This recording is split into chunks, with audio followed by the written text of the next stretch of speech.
ഇന്ന് നമ്മൾ സംസാരിക്കാൻ പോകുന്നത് 2008 പുറത്തിറങ്ങിയ പ്രശസ്ത ഫ്രഞ്ച് ഡിസ്റ്റർബിംഗ് സിനിമയായ മാർട്ടേഴ്സ് അഥവാ ത്യാഗികൾ എന്നർത്ഥമുള്ള ചിത്രത്തെക്കുറിച്ചാണ്. വീഡിയോയിലേക്ക് കടക്കുന്നതിന് മുൻപായി നമ്മുടെ ചാനൽ സബ്സ്ക്രൈബ് ചെയ്യാത്തവരുണ്ടെങ്കിൽ തീർച്ചയായും സബ്സ്ക്രൈബ് ചെയ്യാൻ മറക്കല്ലേ. സിനിമയുടെ തുടക്കത്തിൽ തന്നെ ലൂസി എന്നൊരു ചെറിയ പെൺകുട്ടിയാണ് നാം കാണുന്നത്. ശരീരമാസകലം പരിക്കേറ്റ നിലയിൽ അവൾ ഒരു റോഡിലൂടെ പ്രാണഭയത്തോടെ ഓടിക്കൊണ്ടിരിക്കുകയാണ്.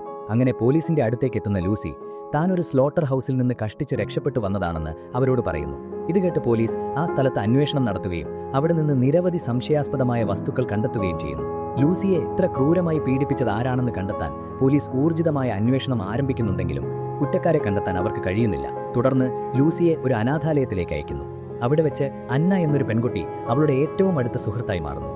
ലൂസി താൻ അനുഭവിച്ച ക്രൂരമായ പീഡനങ്ങളെ ഓർത്ത് ഭയന്ന് കരയുമ്പോഴെല്ലാം അന്ന അവളെ ആശ്വസിപ്പിക്കുകയും അവൾക്കൊരു താങ്ങായി കൂടെ നിൽക്കുകയും ചെയ്യുന്നു. ഒരു ദിവസം അന്ന പോലീസിന്റെ അടുത്തേക്ക് പോയി തന്നെ ഉപദ്രവിച്ച കുറ്റക്കാരെ പിടിക്കണമെന്ന് ലൂസി അതിയായി ആഗ്രഹിക്കുന്നുണ്ടെന്ന് അവരെ അറിയിക്കുന്നു. അപ്പോൾ ലൂസിയെ നേരിട്ട് കൊണ്ടുവരാൻ പോലീസ് ആവശ്യപ്പെടുന്നു. എന്നാൽ അന്ന ലൂസിയെ കാണാൻ ചെല്ലുമ്പോൾ അവൾ വല്ലാതെ ഭയന്ന് വിറച്ച അവസ്ഥയിലായിരുന്നു. മാത്രമല്ല അവളുടെ കൈകളിൽ പുതിയ ചില മുറിവുകളുടെ പാടുകളും ഉണ്ടായിരുന്നു. അന്ന അവളെ ആശ്വസിപ്പിക്കാൻ ശ്രമിക്കുമ്പോൾ പേടിപ്പെടുത്തുന്ന ഒരു രൂപം തന്നെ ആക്രമിക്കാൻ വന്നു എന്ന് ലൂസി പറയുന്നു. പിന്നീട് ഒരു രാത്രി ലൂസി ഉറങ്ങിക്കൊണ്ടിരിക്കുമ്പോൾ അപ്രതീക്ഷിതമായി അവളുടെ മുറിയുടെ വാതിൽ തുറക്കപ്പെടുന്നു. ഇത് കണ്ട് ലൂസി ആകെ ഭയന്നു പോകുന്നു. കിടക്കയുടെ അടിയിൽ പീഡിപ്പെടുത്തുന്ന എന്തോ ഒരു രൂപം ഒളിച്ചിരിപ്പുണ്ടെന്ന് അവൾക്ക് തോന്നുന്നു. അതിൽ നിന്ന് വരുന്ന ഭയാനകമായ ശബ്ദം കേട്ട് ഭയത്താൽ ലൂസി തന്റെ പുതപ്പ് കൊണ്ട് മുഖം മൂടുന്നു. പിന്നീട് പതിയെ അവൾ പുതപ്പ് മാറ്റി നോക്കുമ്പോൾ മെലിഞ്ഞുണങ്ങിയ ഒരു സ്ത്രീയുടെ ആത്മാവിനെ പോലെയുള്ള ഒരു ഭീകരരൂപം തന്റെ മുന്നിലിരിക്കുന്നതായി അവൾ കാണുന്നു. തുടർന്ന് സിനിമയിൽ 15 വർഷങ്ങൾക്ക് ശേഷമുള്ള കഥയാണ് കാണിക്കുന്നത്. സന്തോഷത്തോടെ ജീവിക്കുന്ന ഒരു കുടുംബത്തെയാണ് നാം അവിടെ കാണുന്നത്. ആ കുടുംബത്തിൽ ഒരു ദമ്പതികളും അവരുടെ 2 മക്കളുമാണുള്ളത്. ഒരു ദിവസം രാവിലെ അവർ ഒന്നിച്ചിരുന്ന് പ്രഭാതഭക്ഷണം കഴിച്ചുകൊണ്ടിരിക്കുമ്പോൾ അപ്രതീക്ഷിതമായി വീടിന്റെ ഡോർബെൽ മുഴങ്ങുന്നു.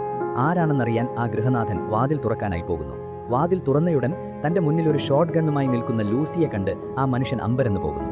ലൂസി ഒട്ടും വൈകാതെ തന്നെ അയാളെ വെടിവെച്ച് നിறுത്തുന്നു. ഈ സമയത്താണ് വർഷങ്ങൾക്ക് മുൻപ് ക്രൂരമായ പീഡനങ്ങളിൽ നിന്നും രക്ഷപ്പെട്ട ലൂസിയാണിതെന്ന് പ്രേക്ഷകർക്ക് മനസ്സിലാകുന്നത്. ആ മനുഷ്യനെ കൊന്ന ശേഷം അവൾ അയാളുടെ ഭാര്യയെയും വെടിവെച്ചു കൊല്ലുന്നു. മാതാപിതാക്കളുടെ മരണം കണ്ട് ഭയന്ന കുട്ടികൾ അവിടെ നിന്ന് ജീവനും കൊണ്ട് ഓടി രക്ഷപ്പെടാൻ ശ്രമിക്കുന്നുണ്ട്. എന്നാൽ ലൂസി ആ ആൺകുട്ടിയെ പിടികൂടി തോക്കിൻ മുനയിൽ നിർത്തി ഒരു ചോദ്യം ചോദിക്കുന്നു. നിന്റെ അച്ഛനും അമ്മയും എനിക്ക് എന്ത് ചെയ്തു എന്ന് നിനക്കറിയാമോ എന്നായിരുന്നു അവളുടെ ചോദ്യം. ഭയന്നു വിറച്ച ആ കുട്ടി ഇല്ല എന്ന് മറുപടി നൽകുന്നു. ആ മറുപടി കേട്ടയുടൻ തന്നെ ലൂസി അവനെയും വെടിവെച്ചു കൊല്ലുന്നു. പിന്നീട് മുറിക്കുള്ളിൽ ഒളിച്ചിരുന്ന പെൺകുട്ടിയെ തേടി അവൾ പോകുന്നു. പേടിച്ചു പുറത്തേക്ക് ഓടി രക്ഷപ്പെടാൻ ശ്രമിക്കുന്ന ആ പെൺകുട്ടിയെയും ലൂസി നിഷ്കരുണം വെടിവെച്ചു വീഴ്ത്തുന്നു. കൂട്ടുകാരെ, യഥാർത്ഥത്തിൽ ഈ കുട്ടികളുടെ മാതാപിതാക്കളാണ് ലൂസിയെ കുട്ടിക്കാലത്ത് അതിക്രൂരമായി പീഡിപ്പിച്ചിരുന്നത്. തന്റെ ജീവിതം തകർത്തവരോടുള്ള കടുത്ത പ്രതികാരം തീർക്കാനാണ് അവൾ അവിടെ എത്തിയത്. എന്നാൽ ആ പിഞ്ചു കുട്ടികളെ വധിച്ചു കഴിഞ്ഞപ്പോൾ ലൂസിക്ക് തന്റെ സങ്കടം നിയന്ത്രിക്കാനായില്ല. അവൾ അവിടെ ഇരുന്ന് പൊട്ടിക്കരയുന്നു. കുട്ടികളെ വധിച്ച ശേഷം ലൂസിക്ക് കടുത്ത കുറ്റബോധം അനുഭവപ്പെടുന്നു.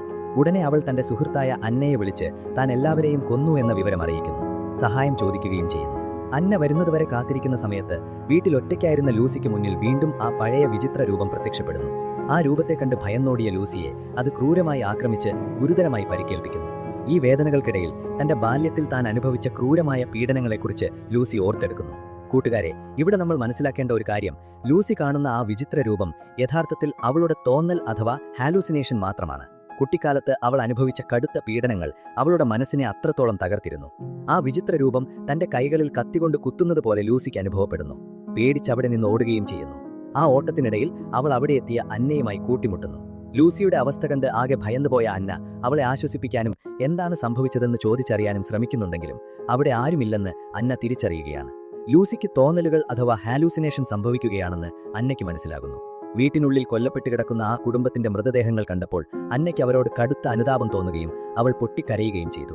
ശേഷം അന്ന ലൂസിയുടെ ശരീരത്തിലെ മുറിവുകൾ തുന്നിക്കെട്ടുകയും അവൾ ഉടൻ സുഖപ്പെടുമെന്ന് ആശ്വസിപ്പിക്കുകയും ചെയ്തു. ഈ മൃതദേഹങ്ങൾ ഇനി എന്ത് ചെയ്യുമെന്ന് ലൂസി ചോദിച്ചപ്പോൾ അവ എവിടെയെങ്കിലും ഒളിപ്പിക്കണമെന്ന് അന്ന മറുപടി പറഞ്ഞു.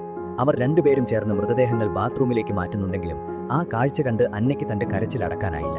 എന്നാൽ ലൂസി അവർക്കായി സങ്കടപ്പെടേണ്ട ആവശ്യമില്ലെന്നാണ് പറയുന്നത്. കാരണം തന്നെ ബാല്യത്തിൽ ക്രൂരമായി പീഡിപ്പിച്ചത് ഇവരാണെന്നും ഒരു പത്രവാർത്തയിലൂടെയാണ് താൻ ഇവരെ കണ്ടെത്തിയതെന്നും ലൂസി വ്യക്തമാക്കുന്നു. തന്റെ പ്രതികാരം പൂർത്തിയായെന്ന് ലൂസി പറയുമ്പോൾ അന്ന അവളെ ചേർത്ത് പിടിച്ച് താൻ വിശ്വസിക്കുന്നുവെന്ന് ആശ്വസിപ്പിക്കുന്നു. ഇനി ഇവിടെ നിന്ന് എങ്ങനെ രക്ഷപ്പെടുമെന്ന ആലോചനയിലായിരുന്നു അവർ. എന്നാൽ അന്നയുടെ ഉള്ളിൽ ലൂസി മാനസികമായി തകർന്നിരിക്കുകയാണെന്നും അവൾ തെറ്റായ ആളുകളെ ആകാം കൊന്നതെന്നും ഒരു സംശയം ബാക്കിയുണ്ടായിരുന്നു. എങ്കിലും തന്റെ പ്രിയ സുഹൃത്തായതിനാൽ അവൾ ലൂസിക്കൊപ്പം തന്നെ നിന്നു. ലൂസി ഉറങ്ങുന്ന സമയത്ത് പഴയ പീഡന ഓർമ്മകൾ അവളെ വേട്ടയാടിക്കൊണ്ടിരുന്നു. അവൾ ഉണർന്നു നോക്കുമ്പോൾ അന്ന മൃതദേഹങ്ങൾ ഓരോന്നായി കുഴിയിലിട്ട് മറവ് ചെയ്യുന്നതാണ് കണ്ടത്. രണ്ടാമത്തെ മൃതദേഹം എടുക്കാൻ ശ്രമിക്കുന്നതിനിടയിലാണ് ആ സ്ത്രീക്ക് ഇപ്പോഴും ജീവനുണ്ട് എന്ന ഞെട്ടിക്കുന്ന സത്യം അന്ന തിരിച്ചറിയുന്നത്. ആ സ്ത്രീ നിലവിളിക്കാൻ തുടങ്ങിയപ്പോൾ അന്ന അവളോട് ശാന്തയാകാൻ ആവശ്യപ്പെടുകയും താൻ സഹായിക്കാമെന്ന് ഉറപ്പു നൽകുകയും ചെയ്തു. അവളുടെ നിലവിളി ശബ്ദം കേട്ട് ലൂസി താഴേക്ക് വരുമ്പോൾ എന്തോ പന്തികേടുണ്ടെന്ന് അവൾക്ക് തോന്നുന്നു. ലൂസി ബാത്റൂമിലേക്ക് പോകാൻ ശ്രമിച്ചെങ്കിലും അന്ന ഒരു മൃതദേഹവുമായി പുറത്തേക്ക് വരികയും അവിടെ പ്രശ്നങ്ങളൊന്നുമില്ലെന്ന് പറഞ്ഞ് അവളെ വിശ്വസിപ്പിക്കുകയും ചെയ്തു. അന്നയുടെ വാക്കുകൾ കേട്ട് ലൂസി മടങ്ങിപ്പോകുന്നു. തുടർന്ന് അന്ന വീണ്ടും മൃതദേഹങ്ങൾ മറവു ചെയ്യാനായി പുറത്തേക്ക് പോകുന്നു. പിന്നീട് അന്ന വീട്ടിലേക്ക് തിരികെ വന്നപ്പോൾ ലൂസിയുടെ ഉച്ചത്തിലുള്ള നിലവിളിയാണ് കേൾക്കുന്നത്. വീട്ടിനുള്ളിൽ ലൂസി വീണ്ടും ആ വിചിത്ര രൂപത്തെ കണ്ട് ഭയപ്പെടുകയായിരുന്നു. ആ രൂപം തന്നെ ശരിക്കും ആക്രമിക്കുകയാണെന്ന് അവൾക്ക് തോന്നുന്നു. അന്ന അവിടെ എത്തി ലൂസിയെ പിടിച്ച് ആശ്വസിപ്പിക്കാൻ ശ്രമിക്കുന്നുണ്ടെങ്കിലും ലൂസി ശാന്തയാകാൻ തയ്യാറായില്ല. കാരണം ആ വിചിത്ര രൂപം സത്യമാണെന്ന് അവൾ അത്രത്തോളം ഉറച്ചു വിശ്വസിച്ചിരുന്നു. കുറച്ചു സമയം കഴിഞ്ഞപ്പോൾ ലൂസി അല്പം ശാന്തയായപ്പോൾ താൻ പീഡനങ്ങളിൽ നിന്നും രക്ഷപ്പെട്ട ആ പഴയ ദിവസത്തെക്കുറിച്ച് ഓർത്തു. അന്നൊരു സ്ത്രീ തനിക്ക് ഭക്ഷണം നൽകാൻ വന്നപ്പോൾ അബദ്ധത്തിൽ തന്റെ ചങ്ങല അഴിച്ചിട്ടിരുന്ന കാര്യമാണ് ലൂസി ഓർത്തെടുത്തത്. ആ ഒരു നിമിഷമാണ് തന്റെ ജീവിതം മാറ്റിമറിച്ചതെന്നും രക്ഷപ്പെടാൻ സഹായിച്ചതെന്നും അവൾ തിരിച്ചറിഞ്ഞു. അന്ന് ആ പീഡന കേന്ദ്രത്തിൽ നിന്ന് ഓടി രക്ഷപ്പെടുന്നതിനിടയിൽ ഒരു മുറിയിൽ ചങ്ങലയിൽ ബന്ധിക്കപ്പെട്ട മറ്റൊരു പെൺകുട്ടിയെ ലൂസി കണ്ടിരുന്നു. ആ പെൺകുട്ടി സഹായത്തിനായി കരഞ്ഞു വിളിച്ചെങ്കിലും ഭയം കാരണം ലൂസി അവളെ അവിടെ ഉപേക്ഷിച്ച് രക്ഷപ്പെടുകയായിരുന്നു ചെയ്തത്.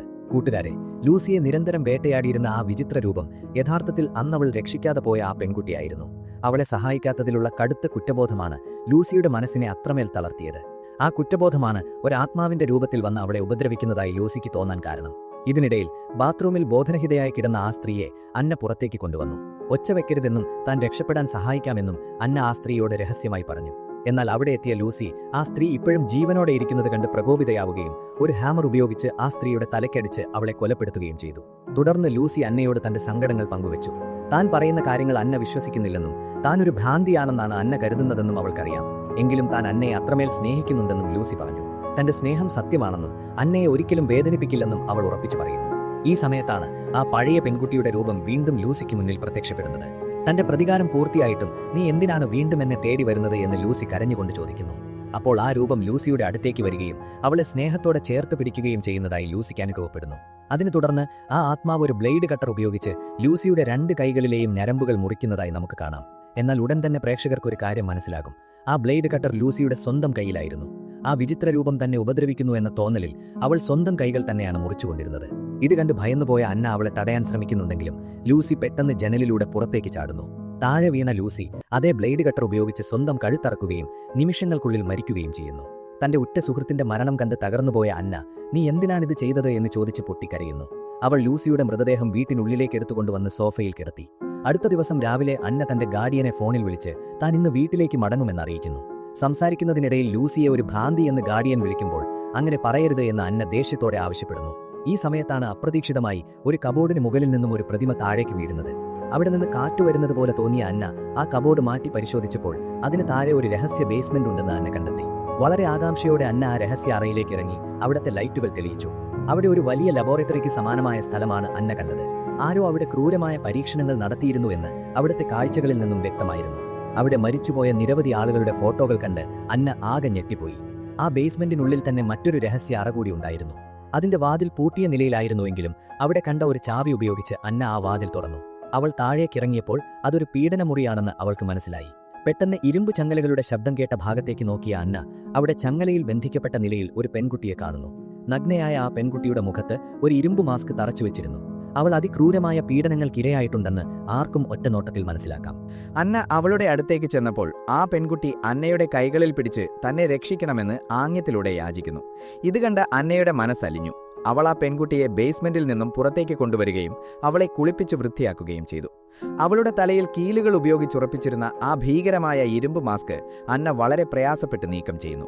വേദന കൊണ്ട് പുളയുന്ന അവളോട് താൻ കൂടെയുണ്ടെന്നും ഇനിയൊന്നും പേടിക്കാനില്ലെന്നും ആശ്വസിപ്പിച്ചുകൊണ്ട് അന്ന സംസാരിക്കുന്നു. നിന്നെ ഞാൻ ഇവിടെ നിന്ന് രക്ഷിക്കും, ഒന്നിനും ഭയപ്പെടേണ്ട എന്ന് അന്ന ആ പെൺകുട്ടിക്ക് ഉറപ്പു നൽകുന്നു. ശേഷം അന്ന ലൂസിയുടെ മൃതദേഹത്തിനടുത്തേക്ക് ചെന്ന് എന്നെ ക്ഷമിക്കണം, നീ പറഞ്ഞതെല്ലാം സത്യമായിരുന്നു എന്നെനിക്കിപ്പോൾ ബോധ്യമായി എന്ന് പറഞ്ഞു വിതുമ്പിക്കൊണ്ട് മാപ്പപേക്ഷിക്കുന്നു. സുഹൃത്തുക്കളെ, ആ പെൺകുട്ടിയെ കണ്ടതോടെ ലൂസി പറഞ്ഞ കാര്യങ്ങൾ വെറും തോന്നലല്ലെന്നും മറിച്ച് വലിയൊരു സത്യമാണെന്നും അന്നയ്ക്ക് പൂർണ്ണമായും മനസ്സിലാകുന്നു.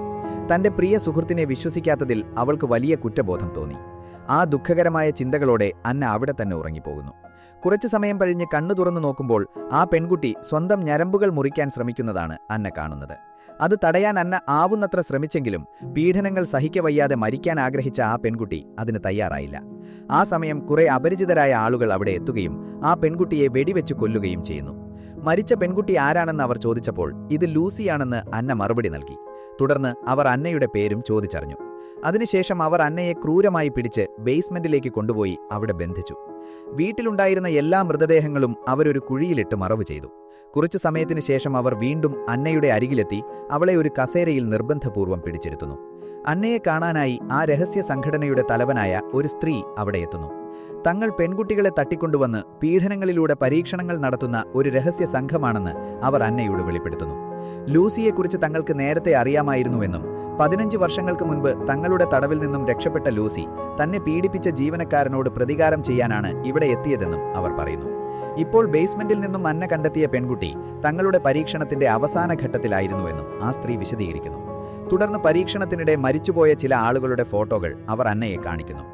ഈ മനുഷ്യർ ശാരീരികമായി മരിച്ചെങ്കിലും അവരുടെ മനസ്സ് മറ്റൊരു ലോകത്തിലേക്ക് കടന്നുവെന്നാണ് ഈ സംഘം വിശ്വസിക്കുന്നത്. പെൺകുട്ടികളെ സഹിക്കാവുന്നതിലും അപ്പുറം പീഡിപ്പിച്ച് അവരുടെ മനസ്സിനെ ഒരു പ്രത്യേക അവസ്ഥയിലെത്തിക്കുകയാണ് ഇവരുടെ ലക്ഷ്യം. അങ്ങനെ ചെയ്താൽ മരണാനന്തര ജീവിതത്തിൽ എന്താണ് സംഭവിക്കുന്നതെന്ന് അറിയാൻ കഴിയുമെന്ന് അവർ വിശ്വസിക്കുന്നു. ഇത്രയും കാര്യങ്ങൾ വിശദീകരിച്ച ശേഷം ആ സ്ത്രീ അവിടെ നിന്നും പോകുന്നു. തുടർന്ന് അവർ അന്നയെ അവിടെ തടവിലാക്കുന്നു. അവിടെ നിന്നും സ്വയം മോചിതയാകാൻ അന്ന പരമാവധി ശ്രമിച്ചെങ്കിലും അവൾക്കതിന് സാധിക്കുന്നില്ല.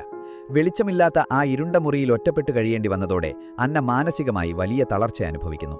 കുറച്ചു സമയത്തിന് ശേഷം ഒരു സ്ത്രീ അവൾക്ക് ഭക്ഷണം കൊണ്ടുവന്നെങ്കിലും അതൊട്ടും കഴിക്കാൻ പറ്റാത്തത്ര മോശമായിരുന്നു. അന്ന അത് തുപ്പിക്കളയാൻ ശ്രമിച്ചപ്പോൾ ആ സ്ത്രീ അവളെ ക്രൂരമായി പീഡിപ്പിക്കുകയും ഒടുവിൽ ബലമായി ആ ഭക്ഷണം കഴിപ്പിക്കുകയും ചെയ്തു.